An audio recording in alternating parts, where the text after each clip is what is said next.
not with Trump, though. Yeah. Rhodey did a really nice job today. Did he? Yes, he did. Did you watch him? I got the last 10 pitches. Actually, and speaking to Coop, he got up 4 times. Was working on fastball, changeup. The first round was working on actually fastball command. Mixed in some cutters and some sliders. The last 10 pitches I saw, he had pretty good life, and so Coop was really happy with how he looked, and so was I. When he came off the mound, pretty happy. Yeah, he's a horse, huh? Yes, he is. Yes, he is. His ball has tremendous life.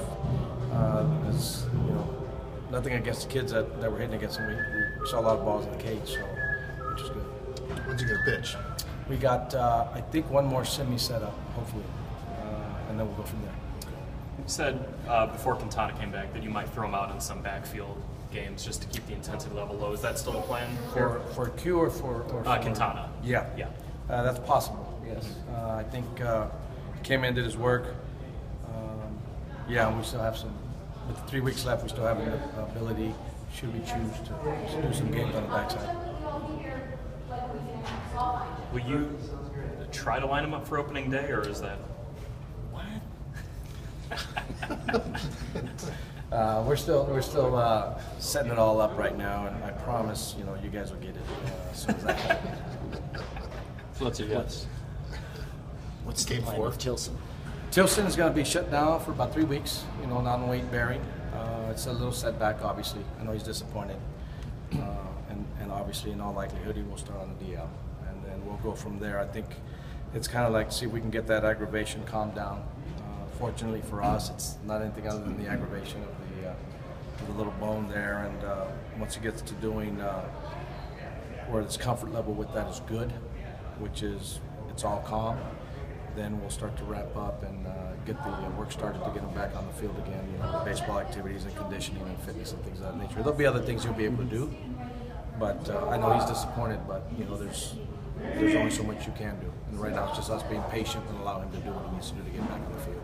Obviously, losing Chris from the rotation is tough, but having a guy like Jose still here for however long he's here, I mean, how important is it to have a guy like that?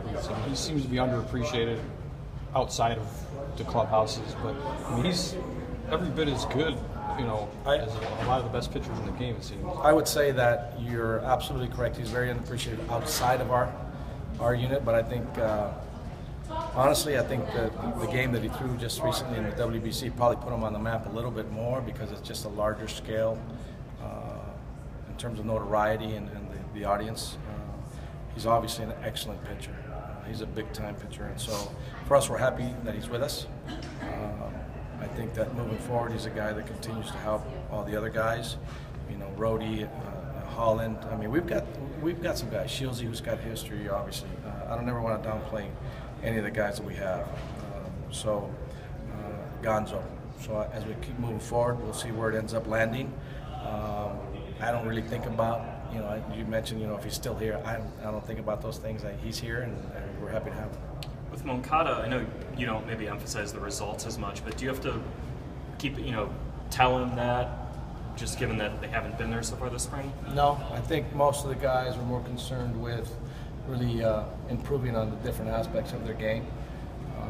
I think his approaches, he's chipping away at them, trying to get seen enough pitches, trying to get himself into the rhythm.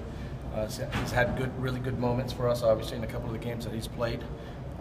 We're really working on him continuing to expand his defensive abilities. He's made some nice plays for us. Even as you see him working, you can see that there's a direct correlation between the work Joey and the coaches are doing with him in terms of his defensive sets. We like where it's going. We think he's improving. He's a young man who's again, just at the beginning end of scratching at the surface of what he can potentially be. And time and experience will tell us ultimately what he is. Miguel, is expect to see him. Hopefully I'm hoping he'll be either back tonight or tomorrow. I haven't been in contact yet. That Billy Boy reach out, so we're waiting for a little response, and once we have that, we'll let you guys have it. Does it make this spring a little awkward not having these guys, around every day in terms of preparing for the season for you? Is it? Well, I think they've been, before they left, prior to leaving, I think they got the gist of how it is we're doing what we're doing this year. so I'm not too concerned about them. They're pros, and they're for us. I mean, there's only so much we can do, so we control the factors that we can. You know, I know we preach that, so I got to be able to do the same thing.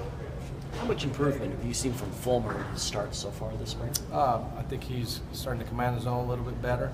I think there's a significant change between his first spring last year and now this year. I mean, it's a huge difference. He slowed his delivery down a little bit, his wind up down. You can see that he's actually able to command the zone a lot better. He's mixing his pitches well. He's a poised young man. I mean, even last year he was on the mound and showed a tremendous amount of poise. He's got a lot of energy, a lot of fire. We really like him. He's got a good arm. Where do you forecast him to start the season, if you've thought about that? We haven't, but I'm sure that he still has to get some work done. And, you know, with the guys that we have in camp, you know, probably puts him in starting off in the minor leagues. But that's just speculative on my part. We still have 3 weeks left in the season.